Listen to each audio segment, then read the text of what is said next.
Ayrton Senna, c'était les grands duels de l'époque. Alors, bon, vous avez parlé de 90, c'est vrai qu'on se rappelle de l'accrochage qui vous a, on peut dire, coûté le titre cette année-là. Sabordage. Sabordage, d'accord. Oui, mais bon, là aussi c'est pareil, il faut prendre ça avec beaucoup de recul. On s'aperçoit d'ailleurs, c'est pour ça que j'ai été extrêmement critique avec le film qui a été fait sur Senna. Ouais.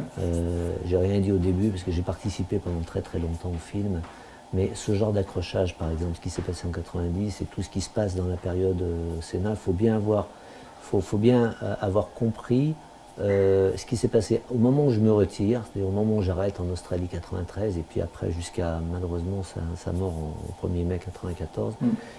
Comment il y a eu ce changement de personnalité, j'ai appris à connaître l'homme et en fin de compte j'ai appris à comprendre comment il était, on va dire même avant de courir et surtout quand il était même pas que équipier mais adversaire et d'où il venait, sa motivation par rapport à moi.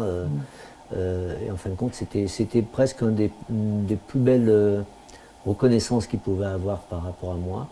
Et j'aurais bien aimé que cette chose soit retranscrite dans le film plutôt que de faire un film à charge, on va dire, de faire le bon et le méchant, ce qui était sincèrement pas vraiment le cas. Et malgré qu'il ait été très dur, ça a été très compliqué, de temps en temps très dangereux, il fallait vraiment comprendre ça.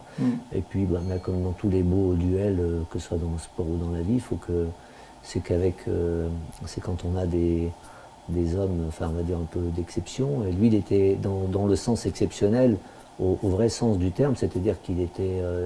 Je peux vous parler de plein de pilotes que j'ai connus, de coéquipiers ou autres, avec des caractères, on va dire charismatiques ou pas, mais des vraies gueules, comme on dit.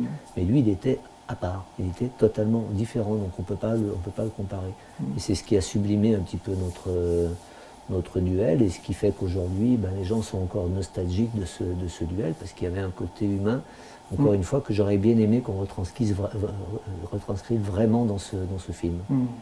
Votre rapport avec lui, maintenant, personnellement?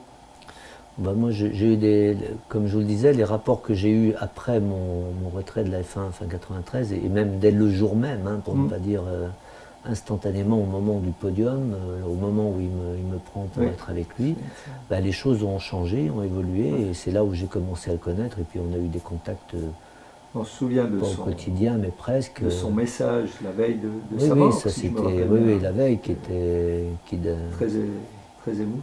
qui d'ailleurs a été dans le film, il n'a pas été mis parce que le producteur, enfin réalisateur, je ne sais pas, qui était jeune, qui a changé, a dit mais non, mais c'est pas vrai, il n'y a pas eu de message comme ça. Et vous comprenez que c'est ce message-là, il signifie tout pour moi, parce que et pour tous les gens qui ont suivi notre duel. Et si on le met de côté, ça veut dire qu'on n'a rien compris, qu'il ne fallait pas faire un film comme ça. Voilà. Et non, vraiment c'est une histoire humaine que je raconterai certainement un petit peu mieux dans le futur, soit par un livre, soit par autre chose, mais à ma manière. On se réjouit.